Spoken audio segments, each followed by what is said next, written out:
ในวันที่23 เมษายน 2026 ที่ผ่านมาอยู่ที่นครหลวงเวียงจันทร์สภาการค้าและอุตสาหกรรมแห่งชาติลาวกระทรวงอุตสาหกรรมและการค้า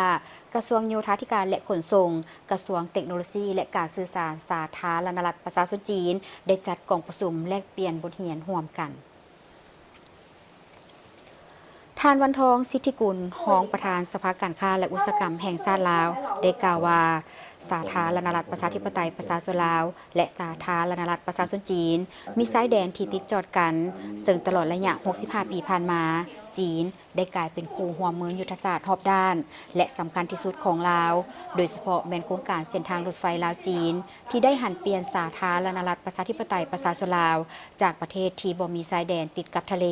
ให้กลายเป็นประเทศที่เชื่อมโยงเชื่อมจอดและตลอดระยะที่ผ่านมาสภาการค้าและอุตสาหกรรมแห่งชาติลาวได้เฮ็ดหน้าที่เป็นใจกลางในการเชื่อมโยงการร่วมมือระหว่างภาครัฐและภาคธุรกิจของทั้งสองประเทศอย่างตั้งหน้าร่วมการจัดกิจกรรมต่างๆอย่างต่อเนื่องเช่นการจัดงานวางแสดงสินค้าการจัดกองประชุมจับคู่ธุรกิจและการแลกเปลี่ยนคณะผู้แทนซึ่งได้รับการสนับสนุนอย่างดีจากบรรดากระทรวงที่เกี่ยวข้องของลาวและสมาคมธุรกิจต่างๆของจีน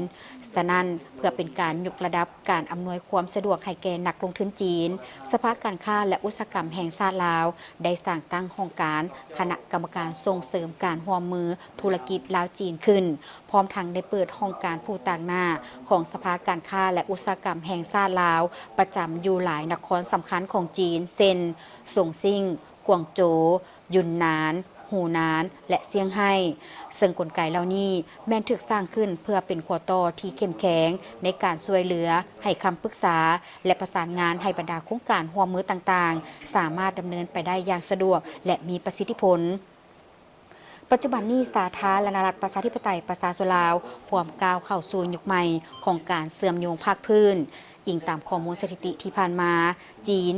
ยังเป็นหนึ่งของนักลงทุนต่างประเทศอันดับหนึ่งของลาวโดยมีโครงการลงทุนหลายกว่า900โครงการรวมมูลค่าการลงทุนสะสมหลายกว่า18 ตริลลิอนดอลลาร์สหรัฐพร้อมเดียวกันนั้นการค้าสองฝ่ายก็มีการเติบโตอย่างก้าวกระโดดซึ่งในปี 2024 ที่ผ่านมามูลค่าการค้าระหว่างลาวจีนบรรลุได้ถึง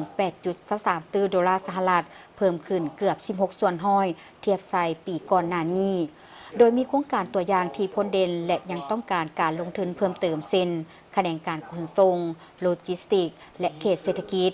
การเปิดน้ำใช้เส้นทางรถไฟลาวจีนได้พลิกโฉมหน้าประเทศของพวกเขาให้กลายเป็นศูนย์กลางการเชื่อมจอดโดยสามารถขนส่งสินค้าได้หลาย10 ล้านต้นแล้วนอกนั้นพวกเขายังมีโครงการขนาดใหญ่เช่นเขตกวมรวมไซเซธาอยู่ที่นครหลวงเวียงจันทร์และเขตหัวมือเศรษฐกิจบ่อเต็นบ่อหารที่พร้อมกลายเป็นพื้นฐานการผลิตและศูนย์การกระจายสินค้าที่สำคัญซึ่งพร้อมเปิดรับนักลงทุนจีนเข้าไปตั้งโรงงานอย่างกว้างขวาง